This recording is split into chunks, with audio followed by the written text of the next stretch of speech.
ታሪካችን የሚጀምረው በ15ኛ ክፍለ ዘመን በጫካ ውስጥ አሰቃቂ ውጊያ እየተካሄደ ነው። አንድ ብርቱ ተዋጊ በህመም ይጮሃል። ከዚያም አንድ ምስጢራዊ የራስ ቁር አንስቶ ይለብሰዋል።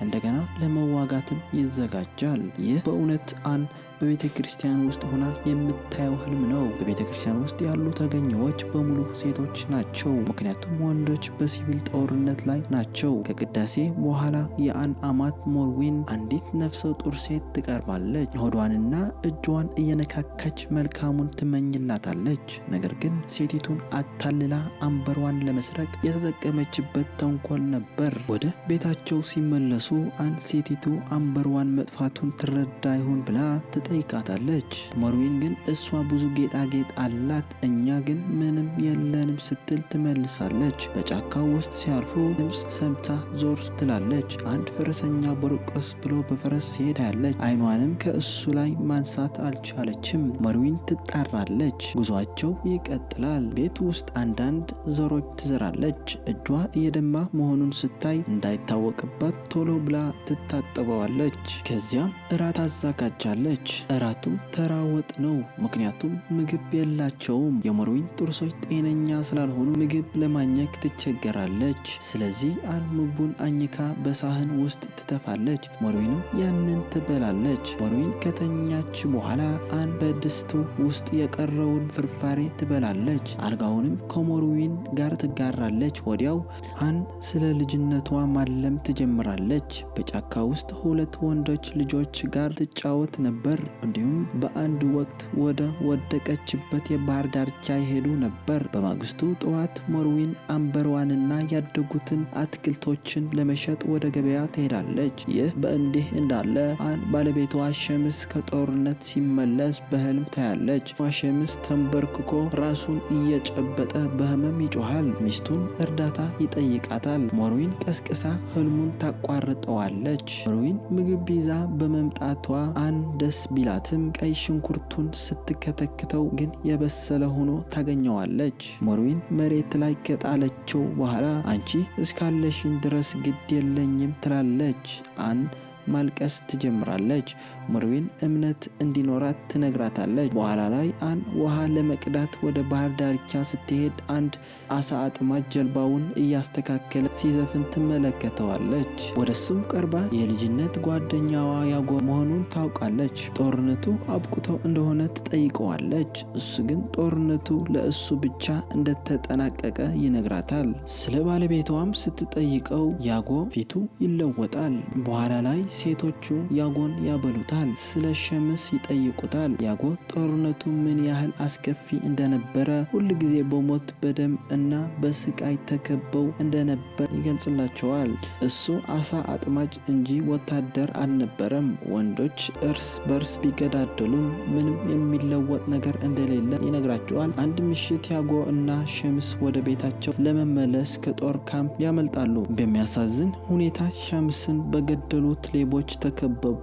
ሞርዊን እንዴት እንደተከሰተ ማወቅ እንደምትፈልግ ትናገራለች። ያጎም የሸምስን አንገት እስከ እምብርቱ ድረስ እንደሰነጠቁት ይነግራታል። ታዝናለች። ያጎ በደግነት እጇ እየያዘ ያጽናናታል። ብቻዋን ለማልቀስ ወደ ጫካ ትሄዳለች። ስለ እሷ እና ስለ ወንዶቹ በልጅነታቸው ራዕይ ታያለች። የሸምስን እጅ ትይዛለች። በአቅራቢያው ምስጢራዊ ፈረሰኛ እንደገና ይጋልባል። በዚያ ምሽት ሞርዊን ምን እንደሚሆን ታስባለች። ደግሞ ሀዘኗን ለመወጣት ከቤት ትወጣለች። ከጥቂት ጊዜ በኋላ አንዲት ጀልባ ባህር ዳርቻ ላይ ትከሰከሳለች። አንድ ወጣት ከፍርስራሹ ውስጥ ይወጣል። በአቅራቢያው ያሉት የጓደኞቹ አስክሬን ሲመለከት ሞርዊን ከጀርባው ታየችና በስለት ወግታ ትገድለዋለች። ከዚያም ገንዘብና እቃዎች እንዲወስዱ ትጠራታለች። በአስክሬኑ ደንግጣ መጸለይ ትጀምራለች። ሞርዊን ግን ወጣቱ እንደ ሌሎቹ ሰጥሞ እንደሞቱ ታስመስላለች። በኋላ ላይ ሞርዊን የዘረፈችውን በገበያ ሂዳ ትሸጠዋለች። ሴቶቹም በመጨረሻ ተገቢ እራት ያገኛሉ። በማግስቱ ጠዋት በአትክልቱ ስፍራ ስትሰራ ፈረሰኛው ከሩቅ ሲመለከታት ታያዋለች። በፍርሃት ወደ ውስጥ ትገባለች እና በመስኮት በኩል ፈረሰኛው ትከታተለዋለች። አንድ ሰው መኖሩን ለሞርዊን ስትነግራት ሞርዊን ግን የምታየው ነገር የለም ትላለች። በኋላ ወደ ቤተ ክርስቲያን ስትሄድ አን ያጎን አልፋው ትሄዳለች። ችላም ትለዋለች። ሆኖም እሱ ይከታተላት እና አብረዋት ሊሆን ይፈልጋል። አን ባል ካልሆነ ሰው ጋር መሄድ እንደማይገባት ትጠቁማለች። ያጎም ባለቤቷ እንደሞተ ያስታውሳታል። ከቅዳሴ በኋላ ያጎ ወደ ቤት ይወስዳታል። ሞርዊን ግን በማየቷ ደስተኛ አይደለችም። ከአን ጋር በፍጥነት ትገባለች። ያጎ በሹክሹክታ ይሰድባታል። አን ምግብ ስታበስል ሞርዊን ያጎን ገና በልጅነቱ ጀምሮ ቅናት ስለነበረው እንደማትወደው ትናገራለች። ያጎ ሻምስን ሲከተል በአይኖቹ ላይ ንዴት ታይ ነበር ትላለች። አሁንም ስግብግብ እንደሆነ ታስባለች። አን ግን ከማግባቴ በፊት ጓደኛዬ ነበር ስትል ትከላከልለታለች። ሆኖም ሞርዊን ለደህንነቷ ሲባል ከእሷ ጋር እንድትቆይ ትነግራታለች። እምቢ ካለች ግን ወደ ሲኦል እንደምትጎተት ትነግራታለች። አን ወደ ከተማ በሚሄድ ጊዜ ያጎ በመንገድ ዳር ይጠብቃታል። በድብቅ አብረው ይሄዳሉ። በጫካው ውስጥ ፈረሰኛው መጋለቡን ይቀጥላል። አንድ ቀን ከሰዓት በኋላ አን ወደ ቤት ስትመለስ ሞርዊን በመንገድ ላይ ያገኘችውን ቄስ እንደጋበዘች ትረዳለች። አን ቄሱ የመጨረሻ ምግባቸው ሲበላ ለማየት ትገደዳለች። ለቸርነታቸው ምስጋና ይገባውና ቄሱ በጉዞው የሰበሰባቸው ቅርሶች ያሳያቸዋል። አን በጌጣጌጦቹ ትደነቃለች። ቄሱ ሊሸጥላቸው ይሞክራል። ሞርዊን ገንዘብ እንደሌላቸው ትገልጻለች። ሞርዊን በጉዞው መመለሱን የሚያውቅ ሰው እንዳለ ትጠይቀዋለች። እሱም የለም ይላል። ቄሱ እየጸለየ እያለ ሞርዊን ከጀርባው መጥታ አንገቱን አርዳ ትገድለዋለች። አንድ ቅዱስ ሰው ነበር ብላ ትደነግጣለች። ሞርዊን ግን ሐሰተኛ ነው ትላታለች። አሁን እቃቸውን ሽጠው ለክረምት የሚሆን ምግብ ማግኘት ይችላሉ። ሴቶቹ አስክሬን ከቤት ጎትተው አውጥተው ወደ ወንዝ ይጥሉታል።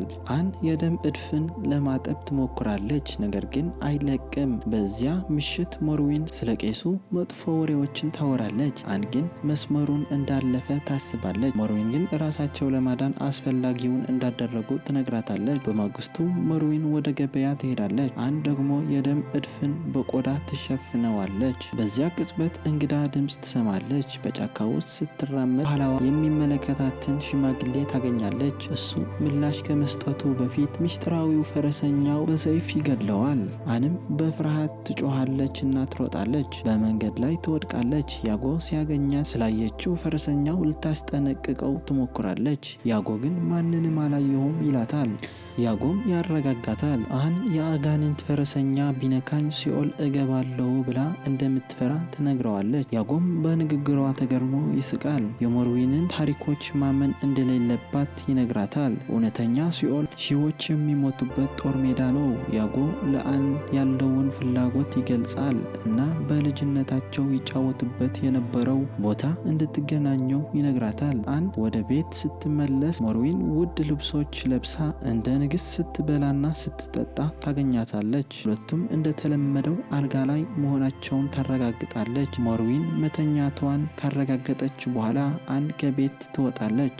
በመንገድ ላይ ስትሄድ የፈረስ ድምፅ ትሰማለች። በመጨረሻ ያጎን ታገኘዋለች። እዚያ መሆን እንደሌለባት ብትናገርም አንድ የሚያምር ባህር ዳርቻ ላይ ቁጭ ብለው ይጀናጀናሉ።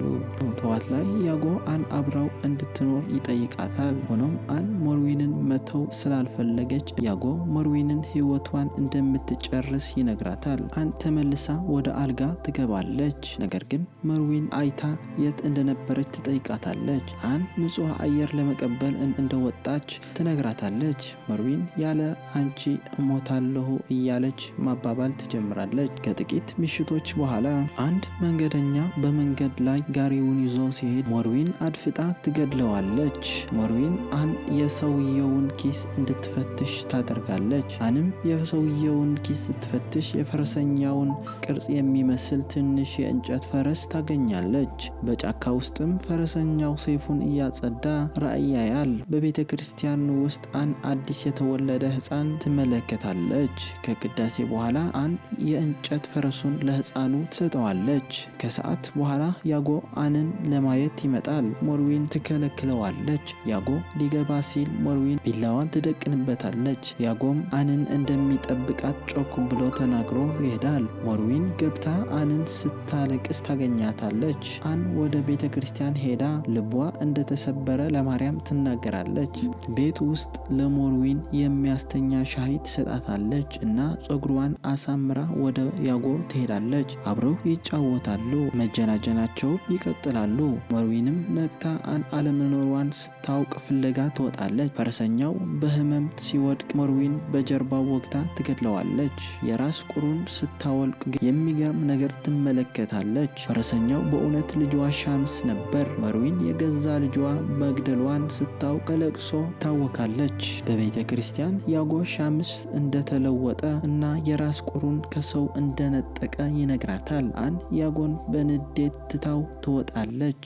ቄሱ ተገድሎ ታገኘዋለች። ፈረሰኛውም ይመጣል። አን ትሮጣለች።